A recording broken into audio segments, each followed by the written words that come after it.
Retrouvez les interviews santé de Rebecca. Bonjour à toutes et à tous, j'espère que vous allez bien. Je suis heureuse de vous retrouver cette semaine dans cette émission santé sur Radio JM. Aujourd'hui, je reçois Émilie Delettré, coach, hypnothérapeute et praticienne EMDR pour parler du pouvoir de l'hypnose dans le contrôle et la perte de poids. Bonjour Émilie. Bonjour Rebecca, vous allez bien ? Ça va et vous ? Super. Merci beaucoup d'avoir accepté de participer à cette émission. Avec joie.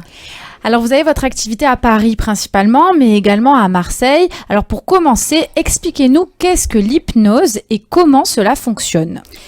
Alors, l'hypnothérapie, c'est une technique dans laquelle on va faire un accompagnement, notamment avec l'inconscient. Ça va permettre de déjouer un peu les automatismes qu'on a, etc., pour aller retravailler, reprogrammer, puisque on parle de reprogrammation neurolinguistique aussi, les automatismes, les mécanismes, les pensées, toutes les choses qui ne fonctionnent pas dans notre vie. Et donc, qui a créé l'hypnose et depuis quand est-elle pratiquée ?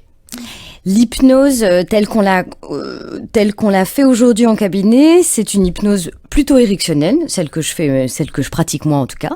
Et donc elle a été construite par Milton Erickson, qui est un psychiatre des années 50 et qui a beaucoup travaillé sur le fonctionnement du cerveau, le fonctionnement des émotions, et qui peu à peu a écrit des protocoles qui sont maintenant devenus des basiques dans notre domaine. Et donc, dans quel cas est-il intéressant de faire appel à l'hypnose dans la gestion et la perte de poids ? Alors, dans la gestion des émotions, dans la gestion de la perte de poids, on va aller travailler avec des patients qui souffrent de grignotage ou qui se rendent compte qu'ils ont des excès, qui mangent en trop grande quantité, mais aussi qui ont une relation à la nourriture qui leur convient pas.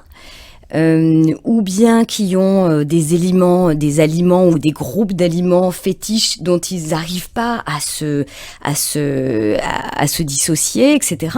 En fait, on va travailler sur la perte de poids ou sur la régulation de l'alimentation avec toutes sortes de personnes, des personnes qui sont obèses, des personnes qui ont 5 kilos à perdre ou 2 simplement parce que ils considèrent qu'ils ont une petite addiction de sucre, de chips, etc. Ils veulent s'en défaire tout simplement. Alors comment avez-vous découvert l'hypnose amincissante et depuis quand la pratiquez-vous ? Alors, je pratique l'hypnose depuis 8 ans et l'hypnose amincissante aussi, puisque quand on apprend l'hypnose, moi j'ai fait mes études dans un institut et donc quand on apprend l'hypnose, on apprend un certain nombre de protocoles, dont des protocoles de régulation des émotions, de gestion des comportements, etc. Et donc naturellement, on peut pratiquer ce genre de protocole sur la perte de poids. Et par un concours de circonstances, j'ai principalement travaillé sur la pose de l'anneau gastrique virtuel, qui est une technique phare dans la perte de poids et qui fonctionne extrêmement bien. Et ça, je le pratique depuis maintenant 5 ans. Alors, comment fonctionne l'hypnose amincissante ? Combien il faut de séances ? Tous les combien ? Expliquez-nous. Alors, pour la pose d'un anneau gastrique virtuel, généralement, il faut compter 3 séances d'1h30.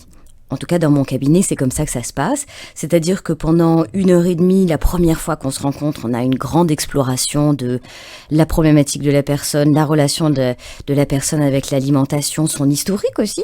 Et puis, évidemment, connaître si elle a des pathologies particulières, des traitements, etc. Comment fonctionne son sommeil, comment fonctionne sa satiété. Est-ce qu'elle ressent cette sensation physiologique du « je peux sortir de table, je suis satisfaite, j'ai suffisamment mangé » ou plus du tout, parce que bien souvent, quand il y a des prises de poids importantes, la satiété n'existe plus. Donc ça va nous permettre de travailler en profondeur ensuite sur les 2 prochaines séances. La deuxième séance, elle est principalement utilisée pour réguler les émotions, transformer les comportements problématiques, les grignotages, les excès, etc. Et pour ça encore, on a des protocoles spécifiques qui transforment la donne dans le cerveau de la personne. Et la 3e séance, on pratique le protocole de la pose de l'anneau gastrique, qui est un protocole dans lequel on va faire visualiser la patiente, le patient, dans l'expérience de l'opération de la chirurgie bariatrique. Alors, est-ce que certaines personnes ne sont pas réceptives à l'hypnose, voire est-ce que l'hypnose peut être déconseillée chez certaines personnes ? Alors, tout le monde est réceptif à l'hypnose dans la mesure où tout le monde a un inconscient, tout le monde a une faculté à visualiser, à imaginer, à se projeter dans des situations, donc absolument tout le monde. Il y a des patients qui vont basculer très vite dans un état de conscience modifié, et puis il y a des personnes pour qui ça va prendre 2-3 minutes de plus, mais tout le monde, à la fin d'une séance d'hypnose avec un bon thérapeute, peut atteindre un niveau de conscience modifié et résoudre ce pourquoi il est venu. Donc, en soi, évidemment, il n'y a pas de contre-indication pour les personnes.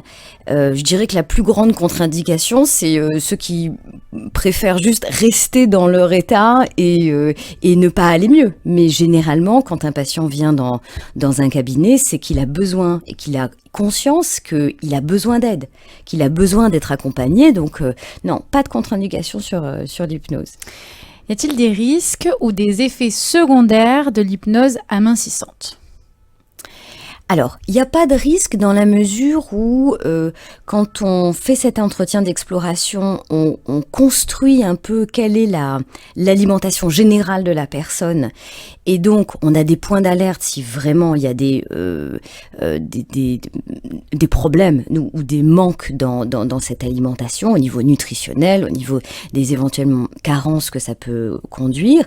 Donc là-dessus, moi je suis en capacité aussi de travailler avec évidemment des nutritionnistes ou des diététiciens et de faire un parcours un peu plus complet. Mais la base de l'hypnose amincissante, elle va aussi principalement se diriger vers du rééquilibrage alimentaire. C'est-à-dire que chez une personne qui se nourrit suffisamment bien et de manière équilibrée, en tout cas qui sait se nourrir de manière équilibrée, mais qui a des problèmes de grignotage ou d'excès en quantité, etc., qui mange en trop grande quantité, on va faire basculer un élément ou un groupe d'éléments en fonction du rythme de la journée pour que la personne garde cette énergie, etc. Parce que tout simplement, parfois, dans 80% des cas de grignotage, on se rend compte que tout simplement, il y a grignotage dans l'après-midi parce que les repas du matin et du midi sont mal régulés. Et que, comme il y a un pic, il y a une descente énergétique en milieu d'après-midi, le cerveau dit « attends, donne-moi du sucre parce que je suis fatigué » et bam, c'est là qu'il y a le grignotage. Alors que si on régule ce problème de sucre et d'énergie distribuée tout au long de la journée, on se rend compte que tout simplement, il n'y a plus de grignotage. Ça nous laisse le champ pour agir concrètement sur la quantité de l'assiette de la personne. Quels sont les taux de réussite de l'hypnose amincissante ? Alors, c'est assez bluffant parce que lorsqu'une personne est motivée, qu'elle met les choses en place, c'est-à-dire que par exemple moi dans mon cabinet, je dis à tous mes patients, voilà, sur ce thème-là, on pose un anneau gastrique au bout des 3 séances. Si au bout des 3 séances, au bout des 3 séances, il y a une séance qui est sur ma chaîne YouTube à écouter pendant 1 mois, tout simplement parce que quand on parle de reprogrammation du cerveau, il faut que le cerveau apprenne et intègre, automatise les nouveaux fonctionnements. Ça peut être des nouveaux fonctionnements au niveau comportemental, au niveau de ce que l'on fait, de ce qu'on met en place au niveau visible. Ça peut être évidemment des comportements émotionnels, des mises en place émotionnelles, donc par exemple, quelle est ma nouvelle relation avec la nourriture, etc. Et aussi au niveau cognitif, au niveau des pensées. Et pour que tout cela s'installe, et pour que ce soit solide à l'intérieur et que ça reste dans la pérennité, il faut que le cerveau intègre tout ça, qu'il le restructure, pour qu'il mette de côté tous les schémas précédents. Donc il faut écouter cette séance pendant 1 mois.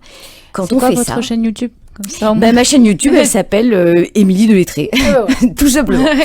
C'est une chaîne sur laquelle il y a beaucoup de séances qui concernent le poids, mais qui concernent aussi les traumatismes, le sommeil, la douleur, parce que je fais aussi de l'hypnose antidouleur, etc. Donc, quand on fait ça, quand on travaille suffisamment, quand on travaille bien, c'est-à-dire qu'on fait ces 3 séances en cabinet et qu'on écoute la séance, c'est du 100%. La personne perd du poids. Oui. Alors, pouvez-vous du coup nous partager des exemples ou des témoignages de patients qui ont réussi à perdre du poids grâce à l'hypnose ? Eh bien, là, par exemple, le dernier exemple en date, parce que j'ai lu un message hier, je crois, c'est une patiente à qui j'ai posé un anneau il y a 1 an, tout juste 1 an, c'est ça. Et elle a perdu, donc c'était une patiente qui souffrait d'obésité, elle a perdu 24 kilos. Et elle vient d'obtenir son accord de la sécurité sociale, je crois, pour pouvoir se faire retirer, opérer pour retirer l'excédent de graisse, etc. Donc elle est ravie, elle change de vie. Hein. Donc ça veut dire que rien qu'en reconditionnant le cerveau, on peut accéder réellement à une autre vie. J'ai d'autres patients qui tout simplement veulent se libérer des bonbons ou du sucre, c'est souvent un motif de consultation, et qui simplement parce que la prise de conscience d'être accompagné, de parler, de faire des rééquilibrages au niveau de qu'est-ce que m'apporte ce sucre, etc., perdent tout simplement, le plus facilement du monde, les 2, 5, 10 kilos qu'ils souhaitaient perdre et qu'ils n'ont jamais réussi à perdre. Comment voyez-vous l'évolution de l'hypnose amincissante dans les années à venir ? C'est ma dernière question. C'est votre dernière question, parfait. Moi, déjà, j'ai une confiance absolue en l'hypnose parce que je la pratique déjà depuis beaucoup d'années et sur différents sujets. Je sais que ça fonctionne. J'ai vraiment des résultats qui sont parfois incroyables. Hein. Et l'hypnose sur la perte de poids, quand elle est bien faite et quand on a des notions d'alimentation, de nutrition, etc., elle permet de ne pas avoir d'effets secondaires, d'avoir les effets yo-yo, etc., tout simplement parce qu'on a reprogrammé, on a reconstruit la relation à la nourriture. Donc une fois que c'est reconstruit et que le cerveau est complètement dans un objectif de bien-être, il va pas se dire demain je vais mal et je reprends mes anciennes. Il est complètement, c'est comme si on faisait un reset quoi. Sur tout ça. Par ailleurs, il permet de pas prendre de compléments alimentaires, de pas utiliser tous ces produits qu'on peut acheter avec ou sans ordonnance, etc. et qui, quelque part, restent des produits industriels et si ça aide certaines personnes, très bien, mais dans l'idée, l'hypnose, c'est vraiment une technique, c'est la technique la plus naturelle pour retrouver sa souveraineté intérieure, sa liberté. Donc c'est super étonnant de voir à quel point on est fort dans sa tête lorsque l'on a le courage de se faire aider et de se prendre en main. On reprend le pilotage de ce qui se passe à l'intérieur de nous. C'est incroyable. Merci beaucoup, Émilie. Merci, Rebecca. On se retrouve donc à la rentrée pour parler de l'EMDR. Oui. Merci à toutes et à tous, auditrices et auditeurs. Vous pouvez retrouver cette interview sur le site radiojm.fr, notre page Facebook et Instagram ou sur l'application Radio JM. Et bien sûr, si vous avez des commentaires ou des questions, vous pouvez écrire sur notre page Facebook ou en privé sur mon mail rebeccaatias@radiojm.fr. Merci. Retrouvez les interviews santé de Rebecca.